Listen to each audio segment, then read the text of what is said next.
cultural roots, whether these are biological or societal in nature. The nature versus nurture debate continues to rage in the social sciences from so many times.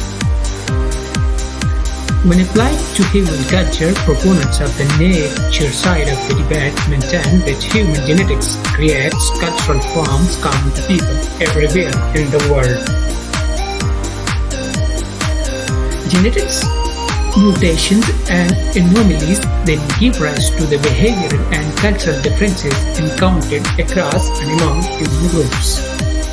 These differences potentially include language, food, and clothing preferences, and sexual attitudes, to name just a few. Proponents of the nurture side of the debate maintain that humans are a tabula rasa, Latin for blank slate upon which everything is learned, including cultural norms. This fundamental debate has given social scientists and other insights into human nature and culture, but no solid conclusions reached yet. More recently, social learning theorists and sociobiologists have added their expertise and opinions to the debate of this social and nurture learning. Social learning theorists hold that humans learn social behavior within social context in a given society. This behavior is not genetically driven but socially learned in the environment. On the other hand, sociobiologists argue that because specific behavior like aggression are common among all human groups, a natural selection must exist for these behaviors similar to that for bodily traits like height, etc. Sociobiologists also hold that people whose selected behaviors lead to successful social adaptation more likely reproduce and survive. One generation can genetically transmit successful behavioral characteristics to the next generation.